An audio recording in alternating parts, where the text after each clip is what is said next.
जैसे कि गलत खान पान रहता है या फिर हमारा रहन सहन का जो तरीका होता है वो बिल्कुल थोड़ा सा भी अगर डिस्टर्ब होने लगता है तो हमारे शरीर में कई तरह के रोग आने लगते हैं। उसी में से आजकल जो सबसे ज़्यादा समस्या बढ़ रही है शरीर के अंदर वह है यूरिक एसिड का बढ़ जाना। यूरिक एसिड की समस्या अगर किसी व्यक्ति को होती है तो इसको आप कई तरह से समझ सकते हैं।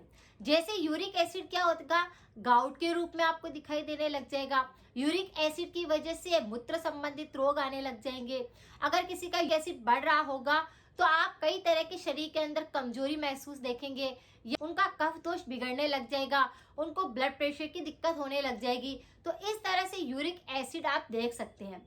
यूरिक एसिड के अंदर कुछ ऐसे सिम्टम होते हैं जो कि आपको दिखाई दे सकते हैं। जैसे गाउट आपके शरीर के अंदर कहीं पर भी बनने लग सकती है या फिर नसों के अंदर, मांसपेशियों के अंदर गुठलियां सी बनने लगती है। ये कई बार पैर की पिंडलियों के अंदर होने लगती है दिक्कत। कई बार अंगूठे के आसपास यूरिक एसिड बढ़ने लगता है। कई बार आपके हाथों के जॉइंट्स के अंदर यूरिक एसिड बढ़ता हुआ देख सकते हैं। तो इस तरह की ये कुछ आपको सिम्टम दिख सकते हैं। यूरिक एसिड हमारे शरीर के अंदर ब्लड कोशिकाएं जो होती है वह टूटती रहती है, उसी के कारण यूरिक एसिड बढ़ता है। और एक यूरिक एसिड इस कारण से बढ़ सकता है कि अगर आप कुछ ऐसा खाना खा रहे हैं, कुछ ऐसा फूड आपके शरीर के अंदर जा रहा है जो कि यूरिक एसिड को और ज्यादा बढ़ा रहा है, यानी कि उस भोजन के अंदर यूरिक एसिड की मात्रा ज्यादा है। यूरिक एसिड का बढ़ना भी बिल्कुल सही नहीं है, तो यूरिक एसिड का घटना भी बिल्कुल सही नहीं है। अगर किसी भी व्यक्ति के अंदर इसे बैलेंस करना है तो आज जो मैं आपके साथ रेमेडी शेयर करूंगी उससे आपको 100% आराम मिलेगा। आपकी यूरिक एसिड की जो समस्या बढ़ रही है वह बिल्कुल सही होने लग जाएगी। पुरुषों में यूरिक एसिड की जो मात्रा होती है वह 7 मिलीग्राम से अगर ज्यादा जाने लग जाए तो यानी उनके अंदर यूरिक एसिड बढ़ रहा है। लेकिन महिलाओं के अंदर अगर 6 मिलीग्राम से ज्यादा इसकी मात्रा होने लगती है शरीर के अंदर तो यूरिक एसिड बढ़ने लगता है। आज जो हम रेमेडी करेंगे वह आपके डाइजेशन पर काम करेगी, आपके शरीर के टॉक्सिन को बाहर निकालेगी, आपके तीनों दोषों में कफ दोष को पूरी तरह से संतुलित कर देगी, आपके ब्लड प्रेशर की दिक्कत होती है तो उसको बिल्कुल सही कर देगी। क्योंकि ये रेमेडी जो है विटामिन सी से भरपूर है, एंटीऑक्सीडेंट से भरपूर है। इसके अंदर इतने नेचुरल न्यूट्रिशन होने के कारण ये आपके शरीर के अंदर इन सभी रोगों पर अच्छे से काम करती है। अगर हम रेमेडी की बात करें तो सबसे पहले अगर किसी व्यक्ति को यूरिक एसिड की मात्रा शरीर में बढ़ने लगती है, सबसे पहले उसे अपनी लाइफ स्टाइल पर ही ध्यान देना है। यानी अपनी लाइफ स्टाइल को समझना है कि सुबह वो किस समय खाना खाते हैं, रात को कब वो सोते हैं,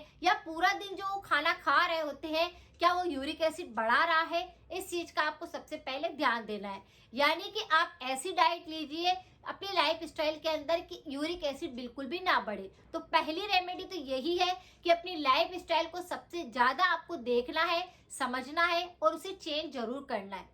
आज जो रेमेडी है वह बिल्कुल नेचुरल है, 100% वर्क करेगी और रोजाना इसको आपको लेना शुरू करना है।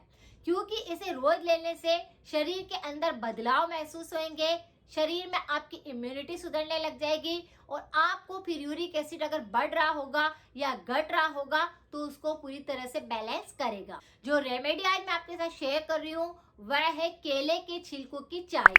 केले के छिलके में इतना सारा न्यूट्रिशन होता है कि आप उसका फर्क खुद 2 या 3 दिन के अंदर ही देखेंगे। जैसे आपने देखा होगा प्राचीन टाइम पर हम लोग क्या करते थे, बचपन को भी अगर हम देखें तो हम लोग क्या करते थे, किसी भी चीज के छिलकों को हम बिल्कुल भी फेंकते नहीं थे। अगर हम ककड़ी खा रहे होते हैं तो छिलकों सहित खाते थे।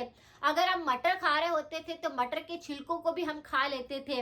अगर हम गाजर खाते थे तो उसे ऐसे ही खा लेते थे।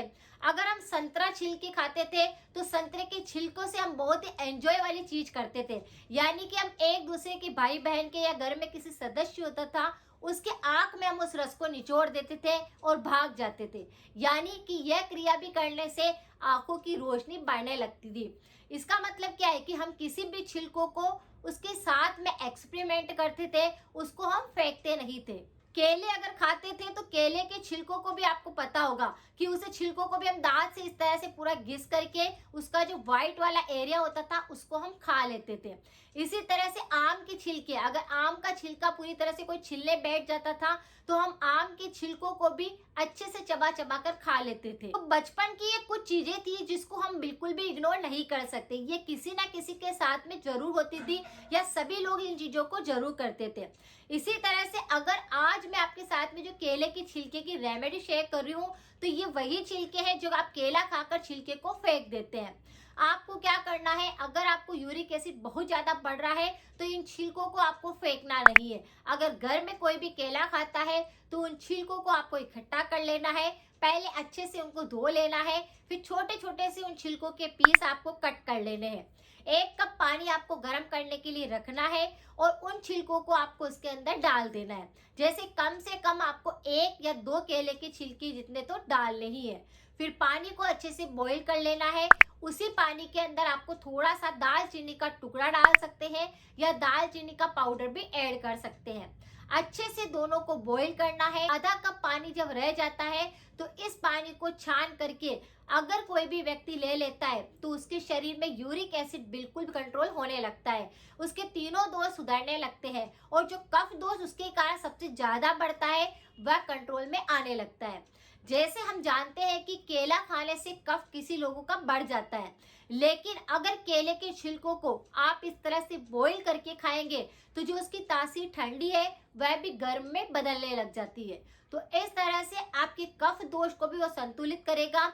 यूरिक एसिड बढ़ जाने से जो ब्लड प्रेशर की दिक्कत होती है वह सही होने लगती है। इससे आपका डाइजेशन बहुत अच्छे से काम करने लग जाएगा। आप जो भी खाना खाएंगे वो पचने लग जाएगा।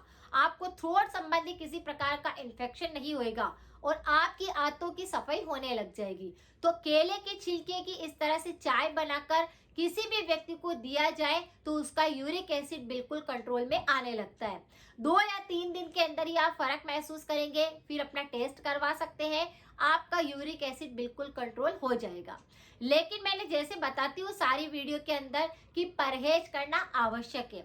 तो परहेज के तौर पर सबसे पहले यही ध्यान रखना है कि अपनी लाइफ स्टाइल पर फोकस करना है कि आप कहाँ पर गलती कर रहे हैं। दूसरा कि आपको कुछ एक्सरसाइज करनी चाहिए, मसाज करनी चाहिए अपने वात रोग को कंट्रोल करने के लिए। यूरिक एसिड की जो समस्या होती है वह अम्ल ज्यादा बढ़ जाने के कारण दिक्कत होती है। खून के अंदर अगर अम्ल बढ़ने लगता है तो ये दिक्कत ज्यादा होने लगती है। तो इस पर भी मेरा काफी अच्छा वीडियो है, आप उसकी रेमेडी करेंगे तो भी आपको 100% आराम मिलेगा। तो इस तरह से शरीर में एसिड को बढ़ने नहीं देना है, अपने शरीर में वात को नहीं बढ़ने देना है, ताकि वो जॉइंट्स जो होते हैं फिर टेढ़े मेढ़े होने लगते हैं, आर्थराइटिस में बदलने लगती है दिक्कत और सूजन आने लगती है, दर्द बहुत ज्यादा बढ़ने लगता है। तो परहेज यही करना है, अचार नहीं खाना है, तला हुआ नहीं खाना है, ऐसी चीजों का सेवन नहीं करना है जिसमें कि यूरिक एसिड और ज्यादा बढ़ जाए। बस ये कुछ उपाय अगर आपने कर लिए, परहेज कर लिए, तो आपकी यूरिक एसिड की समस्या पूरी तरह से कंट्रोल होने लगेगी। तो ये रेमेडी आप कर सकते हैं अगर आपको ये समस्या रहती है। अगर जानकारी थोड़ी सी भी यूजफुल लगी है तो शेयर करें, सपोर्ट करें। मिलते हैं फिर नेक्स्ट जानकारी के साथ में। Thank you so much.